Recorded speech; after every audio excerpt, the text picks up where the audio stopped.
मूलत दुईटा कुरामा बोल भन्नुभयो। एउटा विषय त अहिले चर्चामा रहेको मुद्दा सबै पत्रकार मित्रहरूले सायद यो जानकारी लिइसक्नु भएको छ।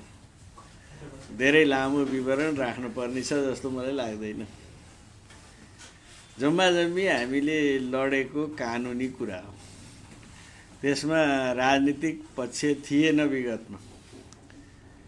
नेपाल कम्युनिस्ट पार्टी एमाले र नेपाल कम्युनिस्ट पार्टी माओवादी केन्द्र मिलेपछि उहाँहरूले हाम्रो पार्टीको नाम नेपाल कम्युनिस्ट पार्टी राख्ने निर्णय गर्नुभयो। औपचारिक निर्णय त्यही थियो। त्यही निर्णय लिएर उहाँहरू निर्वाचन आयोग जानुभयो। उहाँहरूलाई निर्वाचन आयोगले भन्यो नेपाल कम्युनिस्ट पार्टी यहाँ दर्ता छ, त्यही पार्टी दर्ता गर्न मिल्दैन। एउटा निर्वाचनमा कानुनमा निर्वाचन आयोगले बनाए नियमावली कस्तो छ भने पार्टी दर्ता गर्न चाहिँ स्वयं अध्यक्ष नै जानुपर्छ। उहाँहरूको दुईटा अध्यक्ष, दुईटै अध्यक्ष जानुभयो। ल त्यसो भए मिल्दैन भने यहाँ दर्ता छ भने फरक देखाउनु पर्छ भने ल अन्डरलाइन गरिदिन्छ भनेर एउटा अन्डरलाइन गरिदिएर नेपाल कम्युनिस्ट पार्टी मुनतिर एउटा धरको तान दिएर त्यो चिठी दर्ता गर भन्नुभयो। अब दुईटा प्रधानमन्त्री, एउटा बालवाला एउटा भूतपूर्व 174 सिट भएकाहरू गइसकेपछि त्यो विचार चाहिँ निर्वाचन आयोगको अधिकृतले चिठी दर्ता नगर्न सक्दैनथे गरे। पछि आयुक्तहरूले त्यसलाई इन्कार गरे। अन्डरलाइनले हुँदैन, अर्को नाम ल्याऊ भने। अब अर्को नाम लिएर के गए त भन्दा नेपाल कम्युनिस्ट पार्टी नेकपा भनेर गए। अब जसरी पनि त्यो नेकपा नै चाहियो। त्यसपछि आयोगले अर्को एउटा फर्मुला सिकाएछ र यो नेकपा मात्रै हुँदैन, कानुनले मिल्दैन, त्यस कारणले कोष्ट राख्नुहोस् भनेर कोष्टभित्रको नेकपा दर्ता गरे। मैले यो विवरणात्मक रूपमा मात्रै यहाँलाई राखिदिएको। नेपाल कम्युनिस्ट पार्टी भनेर ब्राकेटमा कोष्टभित्र नेकपा राखे। किनभने त्यो भिन्न गर्नु पर्यो नि त। नेपाल कम्युनिस्ट पार्टी हाम्रो छँदै थियो। अब छोटकरी नाम नेकपा भनेर लेखिनेछ भनेर विधान त्यही दर्ता गरेका थियो। अब भिन्न के देखाउने त भन्दा कोष्ट राखेर भिन्न देखाउने भनेर दर्ता भएपछि हामीले त्यसलाई अस्वीकार गऱ्यौँ। दुई तिनवटा कारण त्यसमा कानुनी र व्यवहारिक दुईटै कुरा देखाएको थिएँ मैले चाहिँ त्यो बेला अयोध्याजीलाई। कानुनी रूपमा चाहिँ पनि यसले राम्रो सन्देश दिँदैन, यो नियत सफा भएन। अब दोस्रो कुरा कोष्ट पहिचान हो भन्ने हो भने तपाईँले पार्टीको पहिचान मास्दिन आँट्नुभयो। किनभने दलहरूका त आफ्नो पहिचान हुन्छ नि त। अब कोष्टले मात्रै पहिचान फरक पार्ने हो भने त्यस्तै यस्तो काम नगर्नुहोस् भनेर मैले अयोध्याजीलाई विशेष भने। मेरो अगाडि हुन्छ भन्नुहुन्छ, उहाँहरू गएपछि फेरि सक्नुहुन्न। हुँदाहुँदै उहाँले दर्ता गर्नुभयो। मैले फेरि पुनरावलोकन गर्न त्यहाँ निवेदन गरेँ। त्यहाँ दुईटा सिस्टम रहेछ। आयोगले निर्णय गर्ने, त्यही आयोगको निर्णयको सुनवाई पुनरावलोकन त्यो इजलास बनेर गर्ने पनि रहेछ त्यहाँ नियम। इजलास बस्यो। अब त्यहाँ दुई थरी बहस गर्ने भइयो। यताबाट मुक्ति प्रधानजीहरू जानुभयो, त्यहाँबाट म आफै पनि गएर बहस गरेँ। त मुक्तिजीले सोझै भन्नुभयो यो नाम हामीले राखेकै होइन, निर्वाचन आयोगले राखिदिएको भन्नु। अयोध्याजी बोल्न सक्नुहुन्न। त्यत्तिकैमा एकजना इला शर्मा भन्ने आयुक्त हुनुहुन्थ्यो, महिला। उहाँले मलाई भन्नुभयो दाइ तपाईँ यहाँ विवाद गर्नुको कुनै अर्थ छैन। मैले नोट अफ डिसेन्ट गरेर पनि केही हुनेवाला छैन। पटक पटक भने हुँदैन। त्यस कारणले अदालत जानुभन्दा विकल्प छैन। उनको शब्दै थियो, यी दासहरूले निर्णय ठिक गर्दैन भने अब आयुक्तले त्यसो भनिसकेपछि त मेरो अगाडि केही लागेन। त्यसपछि म अहिले अदालत जाने निर्णय गरेँ। अब अदालतमा अहिले जे प्रक्रियामा आयो यो वास्तवमा यसलाई पोलिटिकलाइज बढ्ता त गरियो अहिले समयले गर्दा, तर यो अवस्था थिएन। हाम्रो मुद्दाको पेशी कोभिडभन्दा अगाडि नै थियो। 5औं नम्बरमा परेको दिन यो प्रधान न्यायाधीशको आफ्नै बेन्चमा राखेका थिए। अब मेरो योजना चाहिँ के थियो भने पहिला म आफै बहस गर्छु अनि मात्रै मेरो वकिललाई बहस गर्न लाउँछु भन्ने मेरो पहिलेदेखि नै योजना थियो। त्यसकारण त्यहाँ 50औं वकिलहरूले तेरो पक्षमा बहस गर्छौँ भन्दा पनि मैले कसै अरूलाई दिएको थिइनँ, एउटा साधारण वकिललाई राखेर त्यो बहस म आफै गर्न चाहन्थेँ। त्यो प्रधान न्यायाधीशकै बेन्चमा परेपछि त झन् आज मौका पऱ्यो भनेर गएको, गएर सुनेनन् फेरि साह्रै। त्यत्तिकैमा लकडाउन भयो र चाहिँ यति महिना रोकियो अदालत। यदि लकडाउन नभएको भए हाम्रो मुद्दा गएको वैशाखमै छिन्निसक्थ्यो। त्यस कारण अहिलेको घटनासँग यी साथीहरू जो पोलिटिकलाइज गरिरहेछन् सम्बन्धित थिएन भन्ने लाग्छ मलाई। केवल प्राविधिक पक्ष थियो त्यो। अब मलाई अलिकति लागेको कुरा राजनीतिक कुरा चाहिँ के थियो भने उहाँहरूलाई किन त्यो जबरजस्ती गर्नु पर्यो त? जबरजस्ती गर्नु परेको भनेको उहाँहरूको एउटै इन्ट्रेस्ट थियो कि अब नेपालमा कम्युनिस्ट पार्टी भनेको हामी मात्रै हो, अरू कम्युनिस्ट बाँकी छैनन् है भन्ने बनाउन त्यो नामलाई जसरी पनि कब्जा गर्ने उहाँहरूको योजना थियो र जसरी पनि नदिने मेरो योजना थियो। कुरा त्यसैको बिचमा अन्तरसङ्घर्ष थियो, किनभने उहाँहरूलाई हामीले कम्युनिस्टबाट च्युत भइसक्यो भनेका थियौँ। अहिले आएर संयोग कस्तो परिदियो भने पटक पटक पछि यो अहिले पनि पुग्दैन थियो। 3 कि 4 पटक पेशी सर्यो 1 नम्बरको। एक दिन हाम्रो कारणले सर्यो, हाम्रो वकिलको आमा बित्नुभयो, उहाँ बहसमा आउन सक्नु भएन। त्यही पनि म त भैरवा थिएँ, साँझको प्लेन लिएर म आफै बहस गर्छु, मरे पनि केही चाहिँदैन वकिल भनेर आएको थिएँ। किनभने यो जग्गा लेनदेनको खिचलो होइन, केही होइन भनेर आएको थिएँ। तर साथीहरूले यत्रो फाइल बनाउनु भयो, अन्याय हुन्छ भनेर रोक्यो। त्यसपछि सरकारी वकिलले रोके र अर्को पटक चाहिँ प्रचण्डको वकिलले, त्यही प्रधानजीले रोके। चौथो पटक रोक्न लागेपछि चाहिँ हामीले विवाद गऱ्यौँ। अब सधैँ अदालत कति आइरहने हामी, किन रोक्ने, तपाईँ फैसला गर्नुहोस् भनेर हामीले जिरह गरेपछि अब हामीलाई नियमले बाँधे हुन्छ, माग गरेपछि दिइदिनुपर्छ। तर अब तपाईँलाई अन्तिम पटक 7 दिन मात्रै भनेर 7 दिनको पेशी राखेर मुद्दा सुनाइ भयो। अब सुनाइको दिन म आफै पनि गएको थिएँ।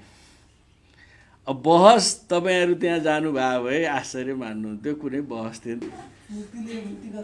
अनि त्यसो भएको हुनाले चाहिँ उहाँहरूसँग तर्क थिएन र मुक्तिले त निर्वाचन आयोगदेखि यहाँसम्म पनि मसँग पटक पटक भन्नुभएको थियो, यो हाम्रो नेतृत्वको अदूरदर्शिताले नगर भन्दा मान्दैन, त्यही पार्टीको मान्छे वकालत गर्न जा भन्छ, नआए के गर्ने। त्यसै कारण दाइ जसरी नै मिल्न पर्यो भन्थे। अर्को एकजना चाहिँ न्यायाधीशै भए नि, हाम्रो के अरे फुँयेलजी, हरि फुँयेलजी, उहाँ बहस गर्न जानुभएको थियो पहिला हाम्रो विरुद्धमा मुद्दामा। पछि त उहाँ नै न्यायाधीश भइहाल्नुभयो। मैले भने हरिजीकै फाँटमा राखिदिया मेरो मुद्दा भने। तर अन्त्यमा चाहिँ त्यो न्यायाधीशलाई फैसला गर्ने अरू त कुनै ठाउँमै थिएन। त्यस्तो अवस्थामा मात्रै यो फैसला भयो। यसमा धेरै राजनीति छ भन्ने चाहिँ मलाई लाग्दैन। त्यो कारणले चाहिँ होइन जस्तो लाग्छ। तर अब संयोग कस्तो पर्यो भने यी दुईटा पार्टी फुटे, झगडा परेर चाहिँ त्यो मेरो र तेरो भइरहेको बेलामा प्रचण्डमा कुनै चाहिँ बहुमत भएपछि मैले चाहिँ 2-2.5 महिना 3 महिना अगाडिदेखि नै जब यहाँहरूको झगडा भयो र प्रचण्ड माधवहरू केन्द्रीय समितिमा बहुमतमा भएपछि अब मुद्दा चाहिँ हामीले जित्यौँ भन्ने कुरा मलाई 3 महिना अगाडि नै सुनिश्चित लागेको थियो। किन भन्नु होला भने त्यो ओलीले के खेल खेल्छन् त त्यहाँ भन्दा एउटा पछि हाम्रो प्रतिवादी निर्वाचन आयोग, एउटा त्यो सरकारी पार्टीका दुईटा वकिल कस्ता परेछन् भने एउटा प्रचण्डका एउटा ओलीका होइन। ओलीलाई अब जे फाइदा हुन्छ त्यो वकिलले त्यही बहस त गर्छ। अब सरकारी पार्टीको पक्षको चाहिँ निर्वाचन आयोगको पक्षबाट वकालत गर्ने को भन्दा यो महान्यायाधिवक्ता अग्नि खरेल, ओलीको दाहिने हात। अब ओलीलाई नोक्सान हुने गरी उसले त्यहाँ बहस गर्छन्। अब पार्टी चाहिँ मलाई हराइदिने बित्तिकै त के हुने भयो भन्दा यो पार्टी कायम हुने भयो। कायम हुने बित्तिकै चाहिँ यिनीहरूको बहुमत छ, बहुमत सदस्य भएकाले यिनलाई आधिकारिकता मान्न निर्वाचन आयोगमा बाध्यता छ। त्यस कारण त्यो खेल यिनले खेल्छन् भन्ने कुरा मैले 3 महिना अगाडिदेखि नै मेसो पाएको थिएँ। त्यो मेसो उहाँहरूले पनि पाउनु चाहिँ भएको थियो र मलाई मुद्दा त्यस्तो ठुलो दबाब दिने त हैसियत छैन, किनभने मसँगै काम गरेका हुन्। यसले मान्दैन भन्ने कुरा यसलाई थाहा छ, किनभने उनीहरू पो मभन्दा सिनियर मान्छे होइन, पदका ठुला न हुन्। पार्टी सदस्य सरकारी पद ठुला भए न हुन्। पार्टी सदस्य उनीहरूको भन्दा मेरै अगाडि हो, प्रचण्ड ओलीको भन्दा। आग्रह र अनुरोध चाहिँ गरेका थिए। सायद अब त्यो प्रलोभन पनि मतिर फ्याँक्न धेरै कठिन थियो होइन, कतैबाट चुहाए होला नि, तर त्यो पनि म कहाँ आइपुग्न कठिनै थियो, किनभने मैले त एक्सपोज गरिदिन्छु भने ठुलो डर छ नि त यिनीहरूलाई।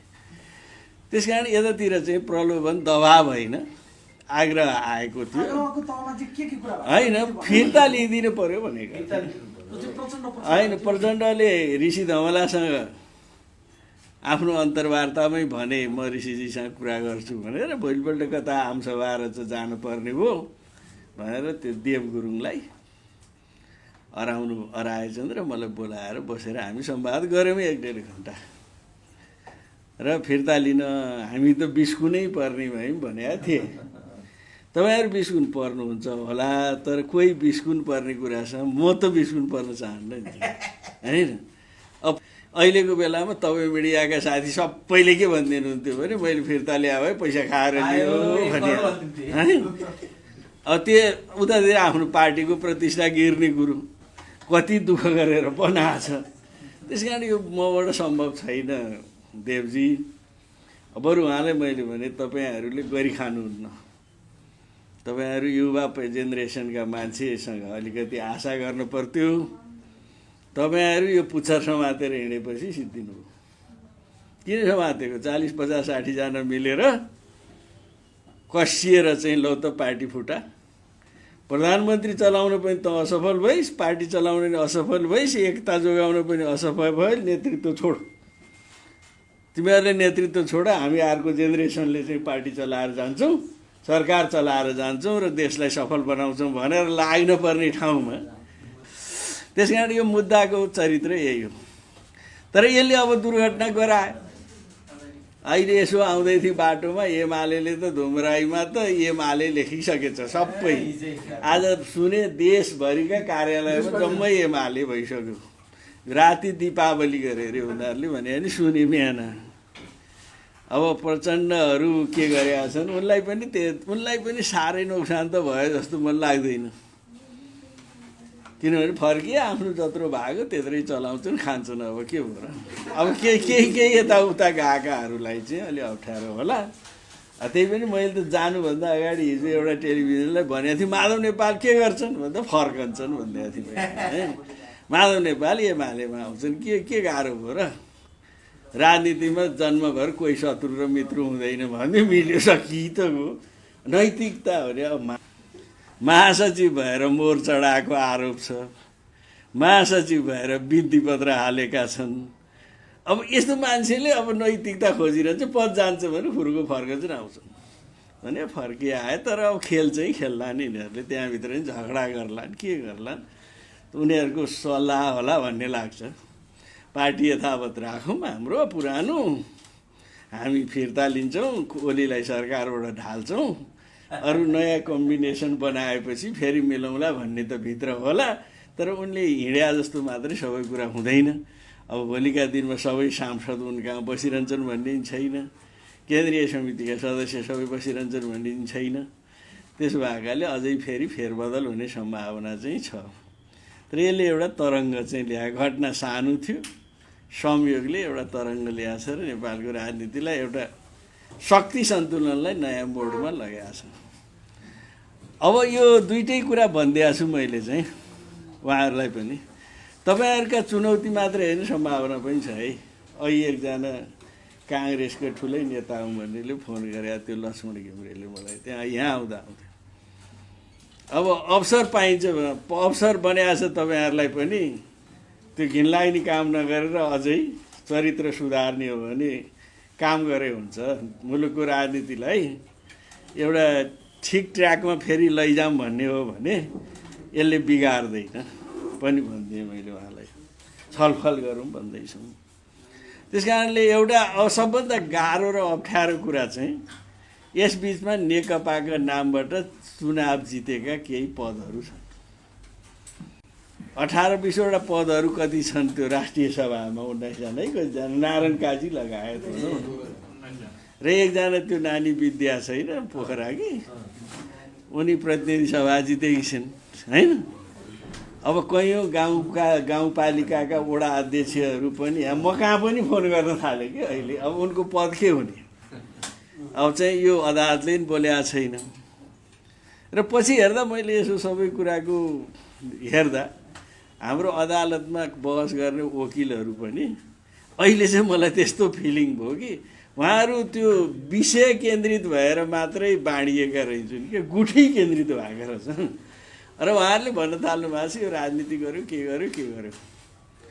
वास्तवमा अदालतले राजनीति त गरिहाल्छ, किन गर्दैन थियो होइन। सत्ताको एउटा प्रमुख अङ्ग न हो त्यो अदालत।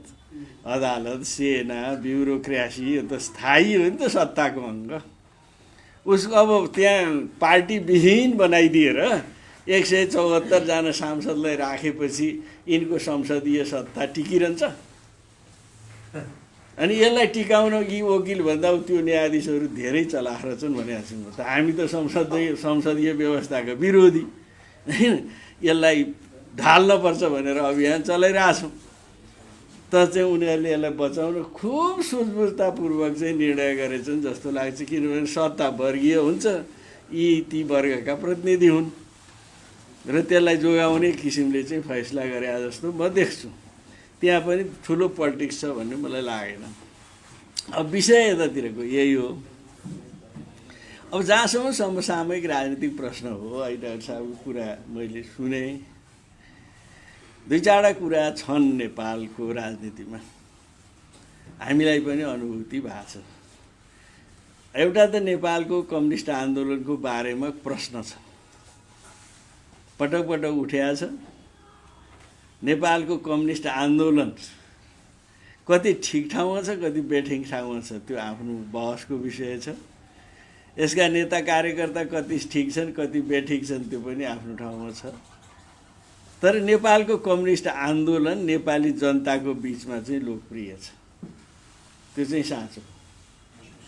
नेपाली जनताले कम्युनिस्टहरूलाई माया गर्छन् यो देशमा। तपाईँ नेपालभर अहिले पनि जानुहोस्, गर्छन्। त्यो चाहिँ एउटा साँचो। यसको नेतृत्वले ठिक ढङ्गले काम गर्न सकेन, यसलाई चाहिँ ठिक ठाउँमा चाहिँ ल्यान्डिङ गराउन सकेन, आन्दोलनलाई सही दिशा दिन सकेन, त्यो चाहिँ एउटा पाटो हो। तर नेपालको कम्युनिस्ट आन्दोलन अहिले यहाँ स्याल यहाँ फेर्या जस्तो अब कम्युनिस्ट सिद्धे जो भनेका छन्। म अहिले पनि धनगढीदेखि विराटनगरसम्मका सभाहरूमा सम्बोधन गरेर आएँ र यी जिल्लाहरूमा मान्छेहरूसँग भेटघाट गरेँ। त सबैको इच्छा, आम वामपन्थी कम्युनिस्टहरूको इच्छा, यिनले बदमासी गरे एउटा विकल्प तयार हुनुपर्छ भन्ने नै छ। त्यसकारण कसरी सिद्धिन्छ? सिद्धिएको छैन। जनतामा घृणा पनि फैलिएको छैन। तर एउटा नमजा चाहिँ लागेको छ वास्तवमा। कम्युनिस्ट पार्टीको नाममा भोट हाले, अब यस्तो बदनामी हेर्नु पर्यो, दुर्दशा हेर्नु पर्यो। त्यसले गर्दा फेरिमा एउटा कता कता मनमा चाहिँ चोट परेको छ जनतालाई, त्यो कुरा साँचो। तर यहाँको स्याल यहाँ करा जस्तो चाहिँ कम्युनिस्टहरू सिद्धिए चाहिँ होइन रहेछ है। र त्यसको लागि चाहिँ हामी सकेसम्म एउटा विकल्प दिने कोसिस गरिरहेछौँ। यहाँलाई फाइदै भयो होइन अध्यक्ष? हामीलाई फाइदै भएको छ, हामीलाई नोक्सान भएको छैन। अहिले यतिको घटनाले के नोक्सान भएको छ र अब हामीले केही समय अगाडि हामी 4 पार्टी मिलेर एउटा रणनीतिक संयुक्त मोर्चा निर्माण गऱ्यौँ। अलि त्यो लामै 2 वर्ष लाग्यो यति बनाउन र हामीलाई यो छँदै थियो हामी चाँडैले यी कम्युनिस्ट पार्टी बाँकी रहेनन्। अब जब चाहिँ क्रान्तिको कार्यभार नै सम्पन्न भयो भनिसकेपछि त देश यथास्थितिमा छ। कम्युनिस्ट पार्टी चाहिँ क्रान्तिको कार्यभार सम्पन्न भयो भनेपछि त यथास्थितिवादमा पतन भयो। हिजोसम्म केही न केही अहिलेको विश्व कम्युनिस्ट आन्दोलनको चरित्र हाम्रो व्याख्या विश्लेषणमा पनि 60 को दशकको सेरोफेरो जस्तो एउटै अम्ब्रेलाबाट सञ्चालित थिएन र छैन। देशहरूका आफ्ना ढङ्गका विशिष्टताहरू पनि छन्। र दोस्रो कुरो आज चाहिँ यो पछिल्ला दशकहरूमा जुन ढङ्गले विज्ञान र प्रविधिको विकास भयो, खास गरी इन्फर्मेसन टेक्नोलोजीमा जसरी चाहिँ व्यापक रूपमा विकास भयो, त्यसले हाम्रो जनताको मानव चेतनामा, मान्छेहरूको चेतनामा, पदार्थले चेतनामा परिवर्तन गर्छ भन्ने त हामी मान्छौँ नि। अब त्यो चेतनामा जे परिवर्तन भइरहेछ त्यो अनुकूल मार्क्सवादको भाष्यलाई समृद्ध गर्ने कुरामा अहिले नेपाल लगायत विश्वका कम्युनिस्टहरू चुकेको कुरामा साँचो मान्न सकिन्छ। त्यो मलाई पनि लाग्छ हामी चुकेका छौँ। तर यसको अर्थ चाहिँ कम्युनिस्ट आन्दोलन चाहिँ काम लाग्दैन, मार्क्सवाद काम लाग्दैन होइन। अहिले पनि विश्वको प्रमुख अन्तर्विरोध तपाईँ हेर्नुहुन्छ भने समाजवाद भर्सेस साम्राज्यवादकै बिचमा छ। केमा बिचमा छ त? कोही सत्ता शक्तिमा अलिकति कहिले बढ्या होला, कहिले कोही पावरमा आयो होला। हिजो 60-70 को दशकमा एक छत्र जस्तो कम्युनिस्टहरूको अवस्था सिर्जना भएको थियो। अहिले बिचमा चाहिँ साम्राज्य पुँजीवादी शक्तिहरू बलिष्ठ भएको छन्। तर अहिले पनि विश्वको अन्तर्विरोध तपाईँ सबै मित्रहरूले हेर्नुभयो भने देख्नुहुन्छ कि चाहिँ साम्राज्यवाद र समाजवादकै बिचमा टक्कर छ। यसको मतलब कम्युनिस्ट र गैर पुँजीवादकै बिचमा टक्कर छ। अब जित हार त भोलिका दिनमा होला। त्यसकारण नेपालको अवस्था पनि त्यही हो। त्यसकारण हामी 4 पार्टीहरू यिनै कुरालाई ध्यानमा राखेर अहिले डाक्टर साहबले भनेका कुरा कोही पनि कम्युनिस्ट होइनन् भन्ने कुरा जे भन्नुहुन्छ त्यसको पछाडि केही रिजनहरू चाहिँ छन्। मलाई पनि त्यस्तो नलाग्ने होइन। नेपालको कम्युनिस्ट आन्दोलनको एउटा चरित्र चाहिँ कहाँनिर बिग्रिया छ भन्नु होला भने यो चाहिँ यो मध्यमवर्गीय रेडिकल मान्छेहरू यसको नेता भए कि त्यो वर्गीय चिन्तनले भन्दा रेडिकालिजम नि अलि टाठो पाठो पूर्ति गर्ने वामदेवहरू जस्ता भनौँ न ड्याङडुङ पार्न सक्नेहरू नेता भए। अनि जसले गर्दा फेरिमा त्यो वर्गीय धरातलमा कम्युनिस्ट पार्टी पुग्नै सकेन। यसको उद्गमदेखि अहिलेसम्म समस्या यहाँनिर चाहिँ छ। डाक्टर साहबको यो विश्लेषणलाई म मजदुर गर्छु। किनभने मध्यम वर्ग भनेको अवसरवादी वर्गै हो कि हो। त्यो उहाँ पनि हो, म पनि हो। त्यसको चरित्र हो भन्नुहोस् न। मध्यम वर्गको चरित्र अवसरवादी चरित्र हो आम रूपमा। ऊ क्रान्तिले जित्यो नेता हुन्छ, क्रान्ति हार्यो भने अर्कोतिर लाग्छ। त्यस कारणले यसको चरित्र हो र यस्तो चरित्रले चाहिँ नेतृत्व गरेको हुनाले नेपालको कम्युनिस्ट आन्दोलन लोकप्रिय हुँदाहुँदै पनि यसले कयौँ धक्का खाएछ। यो कुरामा म आफू पनि सहमत छु। तर हारेको चाहिँ छैन। र यसलाई ध्यानमा राखेर हामीले जब सबभन्दा ठुलो कम्युनिस्ट पार्टी मैले अहिले प्रसङ्ग ल्याउँदै थिएँ, यो 62-63 को आन्दोलन र संविधान सभाको पहिलो चुनावसम्म पनि हाम्रा बिचमा केही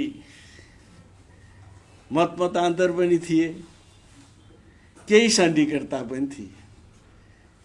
राजनीतिक प्रश्नमा हामी संविधान सभामा जाने कुरामा सहमत थियौँ। मैले आजै पनि एक ठाउँ भने काशी जाम भन्ने कुरामा त हामी मिलेकै थियौँ। उहाँहरूले नि काशी जाम त भनिरहनु भएको थियो। काशी जान्न चाहिँ भन्नुभएको होइन कि, कम्युनिस्ट पार्टी नि भन्नुभएको थियो, मार्क्सवाद लेनिनवाद पनि भन्या हो र नेपालमा आमूल परिवर्तन गर्नुपर्छ पनि भन्या हो। त्यसलाई काशीजाम भनेर मैले सरल भाषामा उदाहरण दिएँ। हिजो एमालेसँग समस्या कहाँनिर सुरु भयो भने काशीजाम त भन्ने कुतीबाट जाम भन्छ। अब हामी भने कुतीबाट गएर पुगिँदैन, झगडा त्यहीँ थियो, तर जाम चाहिँ भन्दै थियो। पछि आएर माओवादी समेत मिसिएर अब जानै पर्दैन भनिसकेपछि अब निर्णायक मतभेद नेपालका कम्युनिस्टहरूमा सुरु भयो र उहाँहरू यथास्थितिवादमा पतन हुनुभयो र हामी त्यसलाई अस्वीकार गरेर कति बलशाली त छैनौँ तर एउटा विचारको दृढतापूर्वक उभिएका हामी शक्तिहरू छौँ र उहाँहरूले राष्ट्रिय अन्तर्राष्ट्रिय रूपमै यो कम्युनिस्ट पार्टीको जो नाम हडप्न खोज्नु भएको छ नि, यसको परिणाम, यसको पछाडिको कारण एउटा पनि मैले अघि भने, अब हामी मात्रै कम्युनिस्ट बाँकी छौँ, अरू कोही कम्युनिस्ट छैन। अब यहाँ विश्वभरका प्रतिक्रियावादीहरूको एउटा टाउको दुखाइ के छ भन्नु होला भने, जतिसुकै गर्दा पनि आज विश्वभर कम्युनिस्टहरू मासिँदा पनि नेपालमा चाहिँ कम्युनिस्टकै नामबाट चाहिँ बलियो भइरहने, उनलाई यसलाई जति पटक प्रयत्न गरे पनि हराउन सकेन। 8 सालमा संस्थापक नेता पुष्पलाललाई पहिलो सम्मेलन गरेपछि निकालिदिए, तै पनि बाँच्यो।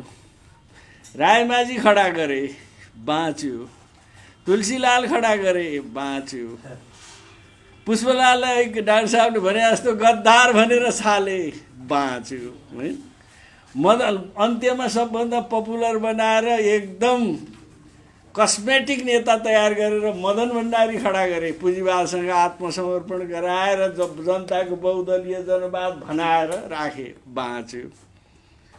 अहिले चाहिँ कामरेड प्रचण्ड त्यत्रो चाहिने ट्याङ्कै चढेर आएका मान्छेलाई पनि लगेर हाल्दा पनि बाँच्यो भनेपछि के हो त यसको भन्दा उनीहरूले निकालेको निष्कर्ष कम्युनिस्टलाई सरकारमै पुर्याएर मात्रै कम्युनिस्ट सिद्ध्याउनु पर्छ भनेर यसलाई पुर्याएका हुन् हैन। त्यसै पुर्याएका त होइनन्, एकता त्यसै गराएका नि होइनन्। तर समस्या के भयो भने मैले दिएको उदाहरण जति पटक त्यो मैले यसो रामायण पढेँ कि रामायणमा रावण र रामचन्द्रको लडाइँ भइरहेको, त्यो रामचन्द्रले जतिपटक टाउको काट्छ त्यतिपटक पलाउँछ भाइ टाउको त। त्यस कारणले अब हामीलाई लाग्छ उनीहरूले पनि अब अहिले पनि तपाईँ देख्नु होला नेपालको त्यो सुरक्षा परिषदको एउटा औपचारिक निर्णय हेर्नुभयो भने अहिले पनि विप्लवहरू नेपालको सेक्युरिटीमा सबभन्दा गम्भीर समस्या छन् भनेको छ। को हो त तिनीहरू कम्युनिस्ट हुन् भनेर समस्या भएको त हो। त्यस कारण अहिले पनि कम्युनिस्टहरू विकल्प हुन् भन्ने निष्कर्षका साथ हामीले एउटा विकल्प तयार गरेका छौँ र यो संयुक्त रणनीतिक मोर्चा जो रणनीतिक मोर्चा बनाएका छौँ हामी 4 पार्टीले यसलाई हामीले 3टा ध्येयका साथ बनाएका छौँ। एउटा संयुक्त जनसङ्घर्षको यो माध्यम हो, एउटा भोलिको संयुक्त जनसरकारको पनि माध्यम हो, एउटा कम्युनिस्टहरूको क्रान्तिकारीहरूको एकताको आधार हो। यो 3टा आधारमा टेकेर हामीले यो बनाउन कोसिस गरेका छौँ र हामीले यो सत्तालाई 2टा विकल्प अगाडि सारेका छौँ। अब तपाईँहरू यदि शान्तिपूर्णै परिवर्तनको पक्षधर्तामा हुनुहुन्छ भने हिजोदेखि 7 सालदेखि हामीले जति पनि सङ्घर्ष गऱ्यौँ, परिवर्तनहरू गऱ्यौँ, तर देशले निकास पाएन। किन? त्यसको एउटा राष्ट्रिय समीक्षा गरौँ, लाउनुहोस्। खुला रूपमा यी राजनीतिक शक्तिहरूले राष्ट्रिय समीक्षा गरौँ र त्यसबाट निष्कर्ष निकालेर एउटा नयाँ व्यवस्थामा जाउँ। हामी त्यो बाटोमा जान पनि तयार भएका छौँ। र अब दोस्रो कुरा चाहिँ होइन तपाईँहरू जानुहुन्न भने हामीले नेपाली जनतालाई आह्वान गरेका छौँ, अनुरोध गर्दै हिँड्न थालेका छौँ कि यो सिस्टममा पर्याप्त दोषी छ। यो दलाल नोकरशाही पुँजीवादले नेतृत्व गरेको संसदीय व्यवस्थाले नेपाल राष्ट्रको स्वाधीनताको रक्षा पनि गर्दैन, यसले नेपालका उत्पीडित वर्ग समुदायको मुक्ति पनि गर्दैन। त्यसकारण यो व्यवस्थालाई मिल्काएर जनताको जनवादी व्यवस्था ल्याउनुपर्छ। त्यो जनक्रान्तिबाट आउन सक्छ, एउटा नयाँ जनक्रान्तिको बाटो छ। यो दुईटा बाटो मात्रै अहिले नेपालको राजनीतिक निकासको लागि बाटो छ भन्ने हामी निष्कर्षमा छौँ। अब त्यही निष्कर्षका साथ हामी पनि आन्दोलनमा जान प्रयत्न गरिरहेका छौँ। अहिलेको समसामयिक राजनीतिका बारेमा हाम्रो पार्टी लगायत रणनीतिक संयुक्त मोर्चाले लिएको नीतिगत कुरा चाहिँ यिनै हुन् साथीहरू। अब तपाईँहरू सोध्नुहोस् सजिलो हुन्छ भन्न। यहाँ जति वरिष्ठ राजनीतिज्ञले अनुमान गरेका सोचेका कुरा भोलिका दिनमा वास्तविकतामा परिणत हुने गर्दछन्। केपी ओली र प्रचण्डको राजनीतिक भविष्य कस्तो देख्नुहुन्छ यहाँ? होइन, अहिलेको खेलमा जित्न चाहिँ मेरो आफ्नो विचारमा केपी ओलीले जिते जस्तो लागेको छ है। जितिया चाहिँ अहिलेको जितमा, अहिलेको दुईटाको लडाइँमा म फेरि पक्षधरता कतै जोडियो भने बर्बाद हुन्छ। म यी पक्षधर मान्छे होइन, कुरो हुँदैन त। अब प्रचण्डसँग पनि छैन। म यो प्रचण्ड र माधव गुट बा ओली गुटका दुइटैलाई एकै ठाउँमा हेरेका मान्छे। हामीले विज्ञप्ति पनि जारी गरेका छौँ। संसदको पुनर्स्थापना वा निर्वाचन दुइटै कुराले अहिलेको सङ्कटको समाधान दिँदैन भन्ने हाम्रो दृष्टिकोण छ। अब यी एक हुनाले पनि दिँदैन, यी फुटेर पनि दिँदैन। यिनका कुराले पनि केही गर्दैन। एक भए केही दिएन, फुट्दा पनि केही एक हुँदा जति नोक्सान लागेको थियो त्यति नोक्सान हो, नाफा केही पनि छैन यिनीहरूबाट। त्यस कारण अब जहाँसम्म अब केपी ओलीलाई अहिलेको घटनाले फाइदा भयो भनेका छन्, किनभने फाइदा देखियो। उनसँग 120 जना सांसद छन्, संसदमा उनको बहुमत छ, केन्द्रीय समितिमा नि उनको स्पष्ट बहुमत छ, र एमाले भित्र उनको मोरल फुर्ती के छ भने म निर्वाचित अध्यक्ष हुँ, त हरुवाले फुर्ती गर्ने भन्ने माधव नेपाललाई भन्न पाउने राइट छ। उनी नै संसदीय दलका नेता हुन्, न्यु खोज्दा सांसदहरूलाई व्हिप जारी गर्न सक्छन्। त्यसकारण उनको तागत बन्यो। अलिकति नोक्सान चाहिँ नि प्रचण्डजीहरूलाई अलिकति लाग्यो होला। 53बाट 2-4 जना कसले चाहिँ पार्टी छोड्यो भने जस्तो सुन्छु होइन। बादलजीहरूले हामी संसद छोडिदिन्छौँ तर तिम्रो पार्टीमा आउँदैनौँ भनेर हिजो पत्रकार सम्मेलन गरेर, अब त्यस कारणले केही सांसदहरू उहाँको घट्लान्। तैपनि ओलीको नेकाइबाट वाक्क भएकोलाई स्वतन्त्रता त उसले पनि पाएछ नि त, पाएन भने हैरान बनाएको थिए। तर चाहिँ अब आफ्नै भने नि 45 होला त सांसद लिएर उनले नि काम गर्लान्। अब राजनीतिक रूपमा अत्यन्तै पीडा भोगेका पात्रहरू चाहिँ माधव नेपालहरू नै हुन् र बेइमानी पनि गर्ने उनै हो सबभन्दा होइन। किनभने आफू चुनाव हारेको, अध्यक्षमा चुनाव ओलीसँग त हारे हो नि त, अनि अनुचित समीकरण बनाएर झेल गरिरहनु त परेको थिएन त उसलाई। अब यस्तो खलपात्र हुनु नि, त्यसले गर्दा उनलाई सबभन्दा ठुलो राजनीतिक समस्या होला। अरू त करिब अलिअलि भाग लाउँछन्, यिनका कमिटी छँदैछन्, चलाउँछन्, खान्छन् होला।